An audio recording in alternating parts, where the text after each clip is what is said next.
Capacitor checking.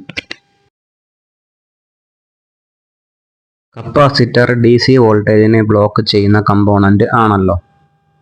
Multimeter beep mode or diode മോഡിൽ ഇടുമ്പോൾ അതിനുള്ളിലെ ബാറ്ററിയിൽ നിന്നുള്ള DC വോൾട്ടേജ് ആണ് കമ്പോണന്റിലേക്ക് അപ്ലൈ ചെയ്യുന്നത്. കപ്പാസിറ്റർ DC ബ്ലോക്ക് ചെയ്യുന്നതിനാൽ മൾട്ടിമീറ്ററിൽ വാല്യൂ ഒന്നും കാണിക്കില്ല, കാരണം വോൾട്ടേജ് പാസ് ചെയ്യുന്നില്ലല്ലോ. എന്നാൽ കപ്പാസിറ്ററിൽ ചാർജ് സ്റ്റോർ ആകും. മൾട്ടിമീറ്ററിൽ നിന്ന് വരുന്ന 3 വോൾട്ടേജ് സ്റ്റോർ ആകും. മൾട്ടിമീറ്റർ DC മോഡിലേക്ക് മാറ്റി കപ്പാസിറ്ററിലെ വോൾട്ടേജ് ചെക്ക് ചെയ്യുക. അപ്പോൾ ഒരു വോൾട്ടേജ് കാണിക്കുകയും ക്രമേണ കുറയുന്നതായും കാണാം.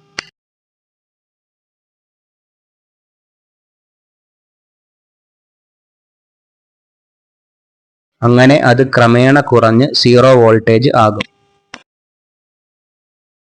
ഇതാണ് കപ്പാസിറ്റർ ചെക്ക് ചെയ്യുന്ന രീതി. എന്നാൽ കപ്പാസിറ്ററിന്റെ വാല്യൂ ചെക്ക് ചെയ്യാൻ പ്രത്യേകം മൾട്ടിമീറ്റർ ഉണ്ട്.